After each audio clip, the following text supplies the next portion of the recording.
division, mais surtout, l'instance de contrôle des finances des clubs de foot vient de recaler son projet de budget pour la prochaine saison, au motif que son déficit atteint des sommets. Sébastien Dequerel et Jacques Garniche éclairent davantage notre lanterne. 2,5 millions de francs de déficit des joueurs qui ne sont plus payés depuis 2 mois. Le VFC touche le fond. Sportivement relégable à une journée de la fin de son championnat, Valenciennes risque aussi la rétrogradation administrative. Ce matin, la DNCG a en effet rejeté la proposition de budget présentée par le président de VA. Depuis le début de saison, on entend sans arrêt parler un jour de dépôt de bilan, un jour dont on arrête, un jour on ne sait pas si on va repartir et comment, et sans que réellement on ait les informations de l'intérieur. Au stade Magesser, l'ambiance est très tendue. Certains joueurs évoquaient même la possibilité de déclarer forfait pour leur dernier match avant de se raviser. La gestion humaine du club par Bernard Moreau est de plus en plus souvent montrée du doigt. Jean-Louis Borloo demande tout simplement au président de VA de savoir tirer les leçons de cet échec. De fait, Bernard Moreau devrait annoncer demain soir sa démission de la présidence du VFC. Je ne suis pas surpris dans la mesure où il a souvent sous-entendu cette saison, et c'est vrai que ça nous a souvent mis dans une situation un petit peu ambiguë, dans la mesure où les joueurs, à un moment donné, ne savaient plus si c'était du lard ou du cochon. Le discours du vestiaire a souvent été celui-là, plus qu'un discours sportif et de projet et d'ambition. Pour sauver sa place en nationale, Valenciennes doit gagner 2 matchs. Contre Grenoble, sur le terrain, ce sera vendredi, et dès demain matin dans les bureaux de la DNCG pour un oral de rattrapage. Le 19 enchaîne avec l'édition. Sébastien Dequerel et Bernard Deron nous décodent tout ça.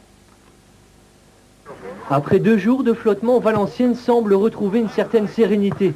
Jean-Louis Borloo, le maire de la ville, et Bernard Moreau, le président du VFC, essaient d'apaiser une situation plutôt tendue.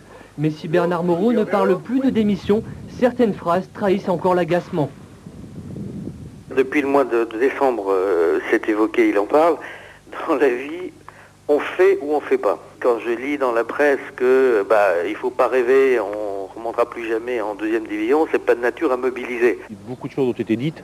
Moi, j'ai eu de nouveaux contacts avec Jean-Louis Borloo et croyez-moi qu'on va travailler pour le bien du club, c'est-à-dire sur un projet.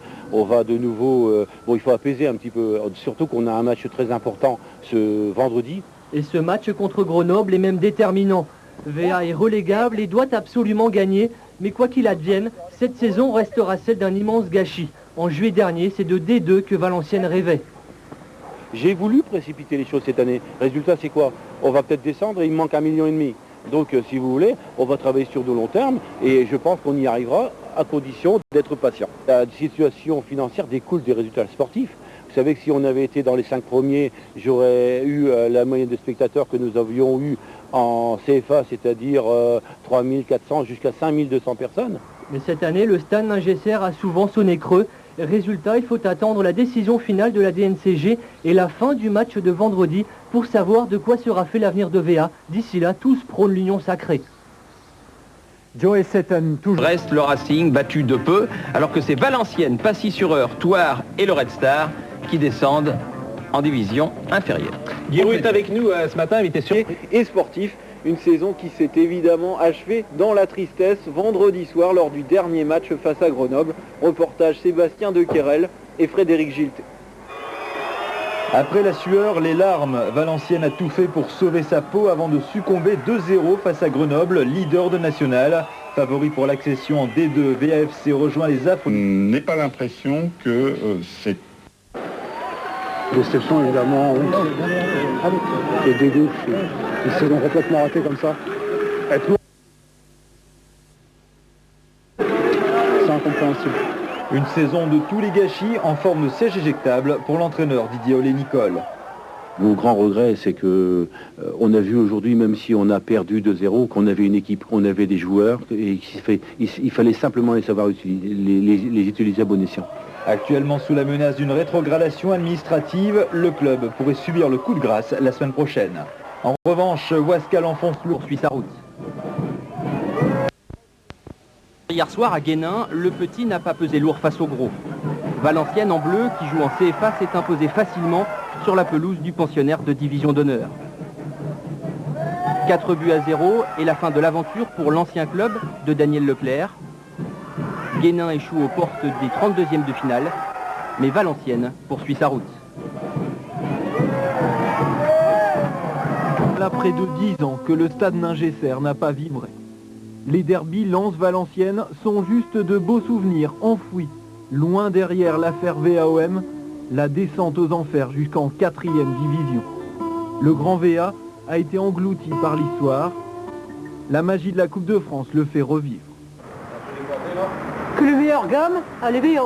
Depuis le temps qu'on attend, on a quand même un petit événement depuis 10 ans qu'on est descendu. Pour Valenciennes, c'est formidable. Hein. Pour nous, effectivement, ça va être une grosse soirée, une très grosse soirée. Une soirée préparée dans les moindres détails depuis quelques jours. Le stade Ningesser accueille habituellement environ 2000 supporters. Demain soir, il sera plein. Ça prouve qu'à Valenciennes, il y a encore ce potentiel public, puisque nous avons vendu nos 11 300 places en 3 heures de temps. C'est extraordinaire. Sur le terrain, les joueurs se préparent aussi au match de l'année. Le premier de la Division 1 contre le 11e de CFA. Le combat est bien sûr inégal sur le papier, mais les Valenciennois veulent croire qu'ils ont une petite chance, à condition de ne pas se laisser trop envahir par la pression. Tous, sans exception, vont jouer pour la première fois une équipe de première division.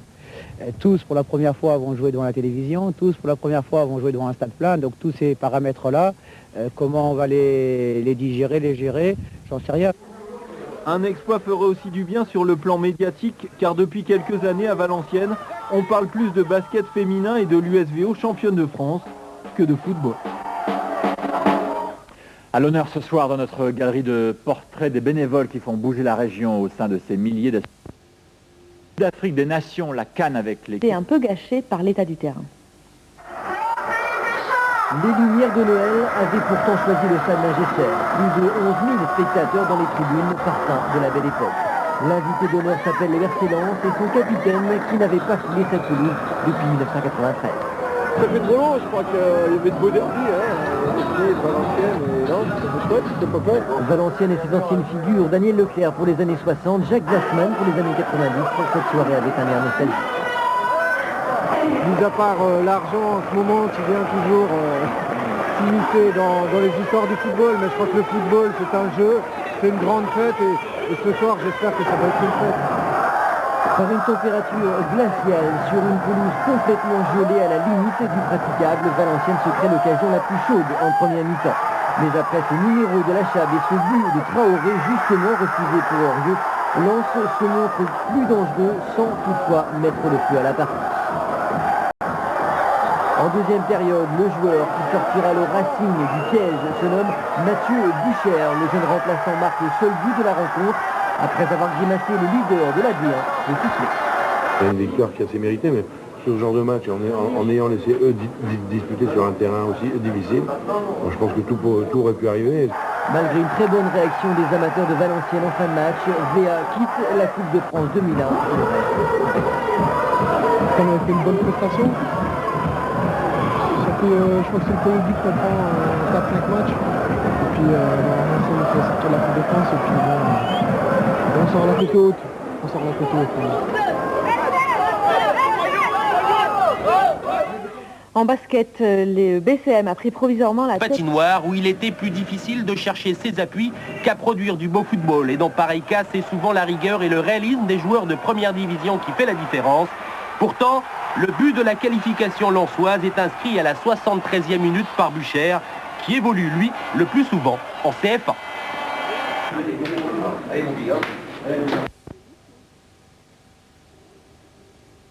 Trouvaille pour le public, mais aussi pour certains joueurs, collectionneurs de titres et de maillots. Il a joué dans les deux clubs. Ces deux maillots de Valenciennes et de Lens sont pour lui les symboles les plus forts de sa carrière. Je me souviens d'avoir débuté à 17 ans avec Magira, avec Provelli, avec Piomi, avec tous ces grands noms qui ont fait la gloire du football valenciennois. Et puis ça, ce sont les bonnes saisons passées au Racing Club de Lens. Les professionnels du RC Lens n'avaient pas remis les pieds au stade Ningesser depuis 1993. Centre de Glassman à la 2e minute et cette reprise de Grosselin. C'était la dernière confrontation entre les deux clubs en première division. Lens l'avait emporté 1-0 sur un but de Frédéric Déhu. Aucune question. C'était avant l'affaire VAOM, c'était avant la descente aux enfers. 8 ans plus tard, Varmus, Sicora et Valem reviennent sur cette pelouse chargée de souvenirs. Ça fait plaisir de retrouver Valenciennes. C'est vrai que ça faisait un moment qu'on n'avait pas joué contre eux dans une compétition officielle. Ça fait trop long, je crois qu'il y avait de beaux derbies, hein, avec Lille, Valenciennes et Lens. C'était chouette cette époque-là. Il y avait 3 clubs en première division. Tout le mal que je peux souhaiter à ce club-là, c'est de retrouver vite le plus haut niveau. Lui, il n'est revenu que 3 fois à Ningesser en 8 ans. Jacques Glassman, au chômage depuis 3 ans, serait en passe d'intégrer l'Union nationale des footballeurs professionnels. Vendredi soir, il était venu assister à une fête du football. Moi, ça me fait toujours plaisir et surtout un match comme ce soir, on retrouve les ambiances qu'il y avait il y a 7-8 ans. Et je crois que le public est en demande et ça fait vraiment plaisir d'être là ce soir. Il n'aurait raté ça pour rien au monde. Supporter d'une équipe retombée en championnat de France amateur, la 4e division française, cette affiche de Coupe de France pour eux ressemblait à un cadeau de Noël. Oh, ça fait plaisir, j'ai déjà pleuré 2 fois. Je suis ici depuis 18h30 et c'est un plaisir énorme d'être là aujourd'hui. VA Lens, ce 14 décembre 2001, c'est une rencontre qui s'est malheureusement jouée sur une pelouse à la limite du praticable. Une pelouse qui nivelle les valeurs et qui permet peut-être aux Valenciennois en rouge de se créer l'occasion la plus chaude de la première mi-temps. Après ce numéro de la Chab, le but de Traoré est logiquement refusé pour hors-jeu. Si le Racing Club de Lens se montre, il n'est pas véritablement dangereux, hormis cette action de Corridon qui oblige Xavier Haineux à une belle parade. Et ce coup franc d'Éric Sicora, superbement détourné par le gardien de Valenciennes. 0-0 à la pause, la rencontre ressemble de plus en plus à un traquenard pour l'ancienne équipe de Daniel Leclerc.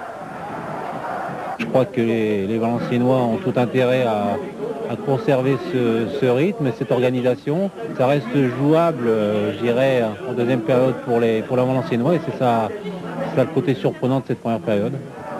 Et le joueur qui va sortir le RC Lens du piège valenciennois s'appelle Mathieu Bucher. Bien servi par Elhadji Diouf, l'attaquant lensois marque le seul but du match. Éliminé en Coupe de la Ligue, le leader de la Division 1 ne pouvait pas se permettre un faux pas à Valenciennes dès les 32e de finale. Le principal, c'est d'avoir marqué ce but. Le bon point également, c'est qu'on n'a pas paniqué, on a continué à être patient, à ne pas se déconcentrer, être rigoureux, et ça c'est très important. Si Valenciennes a montré beaucoup de courage et de volonté en fin de rencontre, elle voit la Coupe de France s'arrêter là, avec malgré tout quelques regrets. On avait fait une bonne prestation. Ça fait, je crois que c'est le premier but qu'on prend en 4-5 matchs. Et puis ça nous fait sortir de la Coupe de France et puis on sort la tête haute. La tête haute pour rester à jamais gravé dans les cœurs et retrouver les hauteurs du championnat de France amateur. Vendredi soir, les Pères Noël sont repartis de Ningesser sans laisser de cadeaux dans les travées du vieux stade.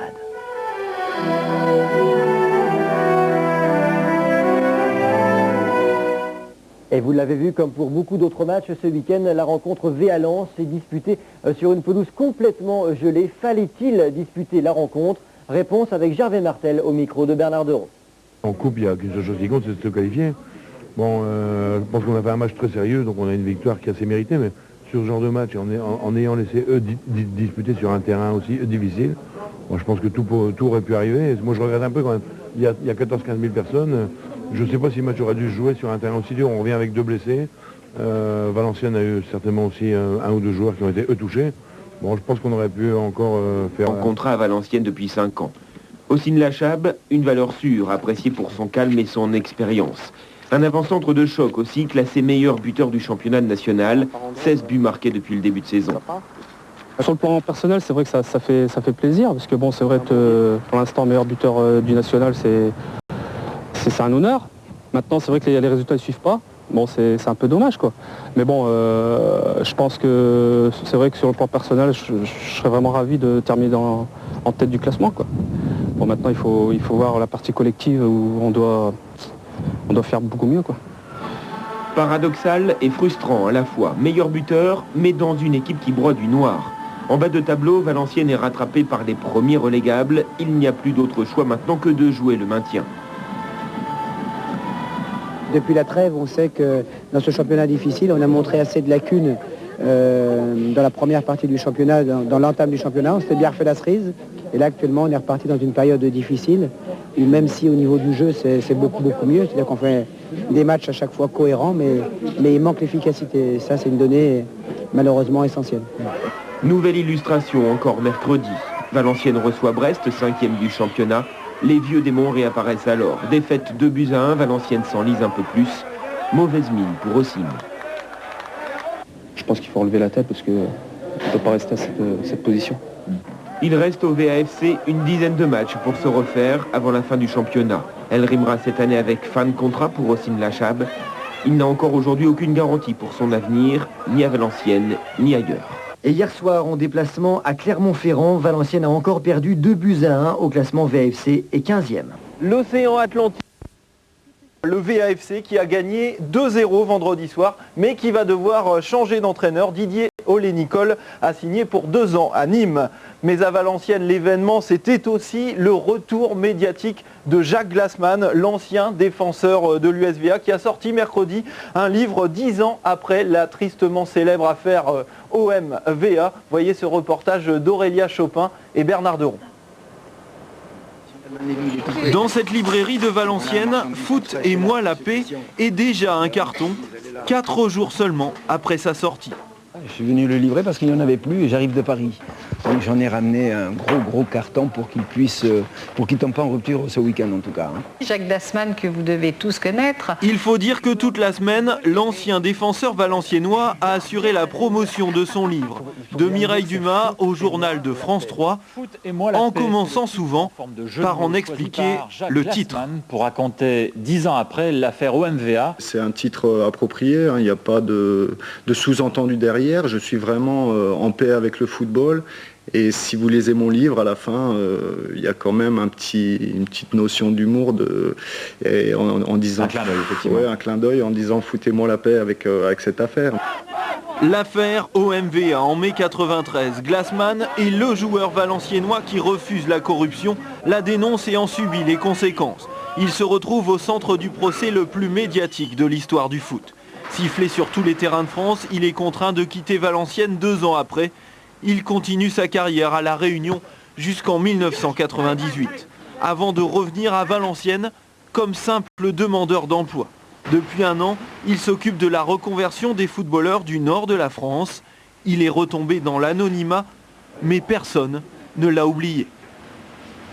Tu connais Glassman, Aurélien? Il a été payé par Bernard Tapie pour que VA perde, et plusieurs d'autres joueurs. Et 10 ans après, le VAFC ne s'en est pas vraiment remis. Descente, difficultés financières, VAOM, ici, on y pense encore très souvent. Jacques a eu entièrement raison de dénoncer cette histoire, mais nous, on en a subi les conséquences. Ici, on espère simplement qu'après ce livre, plus rien ne viendra remuer le couteau dans la plaie. T'allais moins jouer là, au tennis? Bon, quand même, certainement. À la question de la semaine, on dit qu'il serait possible que vous veniez à Valenciennes, c'est vrai? l'homme a mis du temps à répondre. Le chef, c'est eux le chef. Après 7 jours de réflexion et d'interrogation, Leclerc a finalement dit oui à Valenciennes.